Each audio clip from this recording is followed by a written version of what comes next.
انا اعطیناک الکوثر، اے نبی ہم نے آپ کو عطا کی کوثر، فصلی پس آپ نماز پڑھیے، لربک اپنے رب کے لیے، ونہر اور قربانی کیجیے، انا بے شک شانئک کا آپ کا دشمن، هو الابتر وہی دم کٹایا ہے، وہی اسی کی نسل ختم ہوگی، اسی کا ذکر خیر ختم ہو جائے گا، وہی ناقص ہے، اس کا کوئی نام لینے والا آپ کے ان کے بعد نہیں ہوگا۔ سمجھ رہے ہیں بات کو؟ اس صورت کا میں شان نزول بتا دیتا ہوں آپ کو، کچھ اس کی فضیلت کیا ہے اور اس کی تفسیر کیا ہے، یہ آپ کو تحریری شکل میں مل جائے گی، لہذا لکھنے کی ضرورت نہیں ہے، ٹھیک ہے؟ جیسے سورہ فلق اور سورہ ناس کا خلاصہ مل گیا نا آپ لوگوں کو، کس کس کو ملا ہے؟ سب کو مل گیا؟ آپ کو نہیں ملا؟ نیٹ سے دیکھ لیں، مل جائے گا انشاءاللہ، کب سے بھیجا ہوا ہے۔ اس کے بعد اذا جاء نصر اللہ قل یا ایھا الکافرون، ان صورتوں کے بھی آپ کو خلاصے سورہ اخلاص کا مل جائے گا انشاءاللہ۔ تو یہ جو بھی بتا رہا ہوں یہ بھی تحریری شکل میں آپ کو دے دیا جائے گا۔ اس صورت کا شان نزول یہ ہے کہ رسول اللہ صلی اللہ علیہ وسلم کو اللہ تعالیٰ نے حضرت خدیجہ سے 2 بیٹے دیے تھے، ایک کا نام تھا قاسم اور ایک کا نام تھا ابراہیم۔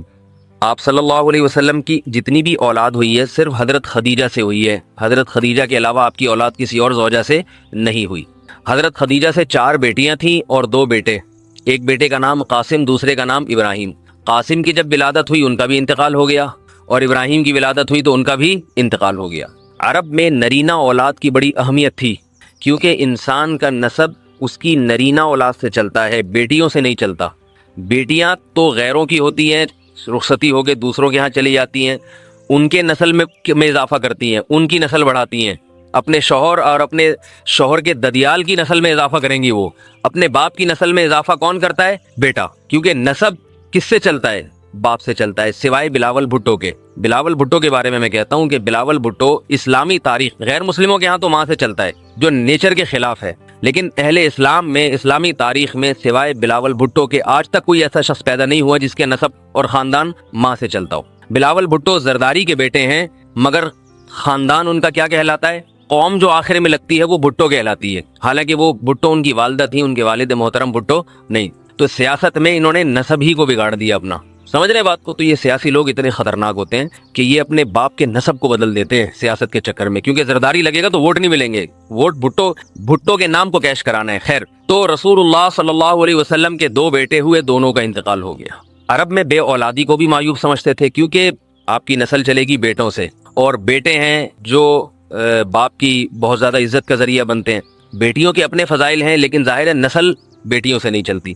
تو جب نبی صلی اللہ علیہ وسلم کے دونوں بیٹے مر گئے، دنیا سے چلے گئے، تو عاص ابن وائل بہت بڑا دشمن تھا اہل اسلام کا، وہ اور قریش، دیگر قریش، وہ یہ کہنے لگے کہ محمد صلی اللہ علیہ وسلم معاذ اللہ ابتر ہیں۔ کیا مطلب؟ ان کی نسل ختم، اور ان کا نام لینے والا ان کے بعد دنیا میں کوئی نہیں ہوگا، کیونکہ بیٹے ہی نہیں ہیں، تو ریاض کون رکھے گا؟ اولاد ہی نہیں ہے، باپ دادا کے نام کون لے گا؟ اولاد تو ہے ہی نہیں، بیٹیاں ہیں۔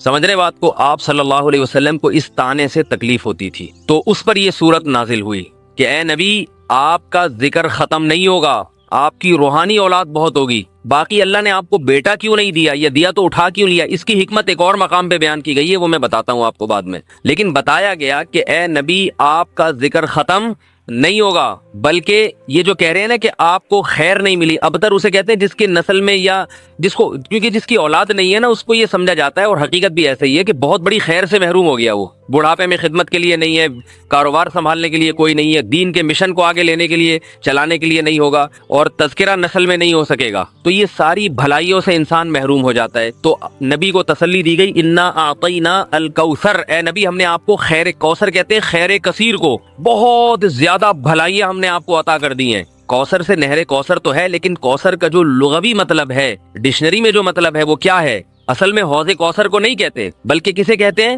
خیر کثیر۔ اے نبی ہم نے آپ کو خیر کثیر عطا کی ہے، جس میں کیا ہے؟ نبوت، عزت، آپ کا قیامت تک تذکرہ ہوتا رہے گا، یہ ساری چیزیں ہم نے آپ کو عطا کر دی ہیں، لہذا ان کے تانوں سے پریشان ہونے کی ضرورت نہیں ہے۔ ان کے نرینہ اولاد ہوگی تو بھی ان کا تذکرہ نہیں ہوگا، اور آپ کے نرینہ اولاد نہ ہو کے بھی آپ کی روحانی اولاد قیامت تک باقی رہے گی، اور آپ کا تذکرہ بہت زیادہ ہوتا رہے گا۔ یہ خیر کثیر ہم نے آپ کو عطا کی ہے۔ پھر اسی خیر کثیر میں سے ایک خیر حوض کوثر بھی ہے، جس کا نام کوثر اس لیے رکھا گیا کہ وہ ایک پانی کی نہر ہے جو نبی صلی اللہ علیہ وسلم کو قیامت کے دن دی جائے گی، اور آپ صلی اللہ علیہ وسلم خود بھی اس سے پئیں گے اور اپنے امتیوں کو بھی اس سے پلائیں گے۔ اس پانی میں بھی اللہ نے خیر کثیر رکھی ہے۔ وہ خیر کثیر کیا ہے وہ ابھی انشاءاللہ میں بتاؤں گا. تو اس کا مصداق یعنی یہ آیت منطبق ہوتی ہے حوض کوثر پر بھی. ٹھیک ہے, تو یہ تو اس کا شان نزول ہے کہ اللہ نے بتا دیا کہ یہ جو آپ پر طنز اور طعنے کر رہے ہیں یہ لوگ ہیں جن کی نسل ہے ختم ہونے والی. ان کا نام لینے والا کوئی بھی نہیں ہوگا. بڑے بڑے سرداروں کے نام تو لیا جاتا ہے ان کا آج, لیکن اچھے جذبے سے نہیں لیا جاتا. ان کا نام برائی کے طور پہ لیا جاتا ہے. یہ تو اس سورت کا ہو گیا شان نزول. اس سورت کی فضیلت کیا ہے؟ حدیث میں آتا ہے, صحابہ کہتے ہیں کہ ہم بیٹھے ہوئے تھے رسول اللہ صلی اللہ علیہ وسلم کے ساتھ مسجد میں. آپ صلی اللہ علیہ وسلم پر ایک دم کچھ غنودگی سی طاری ہوئی, بے ہوشی کی کیفیت طاری ہوئی جیسے وحی میں ہوتی تھی. تو اس کے بعد جب آپ صلی اللہ علیہ وسلم بالکل بیدار ہوئے ہیں, نارمل حالت میں آپ صلی اللہ علیہ وسلم آئے ہیں, تو بڑے خوش تھے اور آپ صلی اللہ علیہ وسلم نے اس سورت کی تلاوت کی. اللہ کے نبی پر جب وحی آتی تھی نا, تو جیسے ہی آپ صلی اللہ علیہ وسلم ہوش کی حالت میں آتے تھے تو فوراً ان آیتوں کی تلاوت شروع کر دیا کرتے تھے تاکہ میں بھول نہ جاؤں. تو آپ نے فوراً بسم اللہ الرحمن الرحیم پڑھا اور انا اعطیناک الکوثر فصلی لربک وانحر ان شانئک هو الابتر, یہ آیتیں نازل ہوئیں اور آپ نے فوراً ان آیتوں کی تلاوت شروع کر دی. جب یہ شروع ہوئی تو صحابہ نے پوچھا یہ کوثر کیا چیز ہے؟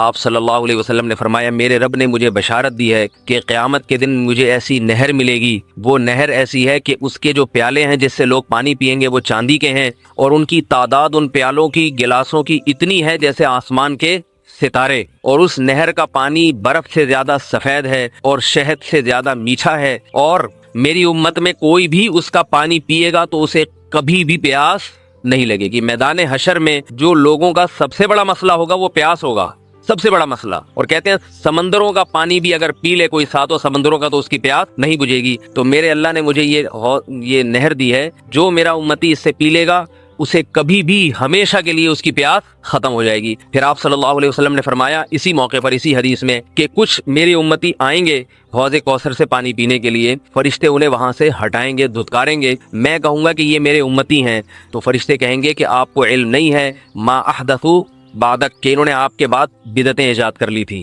ہیں تو آپ کے امتی مگر انہوں نے آپ کے دین میں تبدیلیاں کر لی تھی. جو دین آپ ان کو دے کر گئے تھے اس پر انہوں نے قناعت نہیں کی, اپنی طرف سے اس میں اضافے کیے, ایڈیشن کہتے ہیں نا, بہت ساری چیزیں بڑھا لی انہوں نے.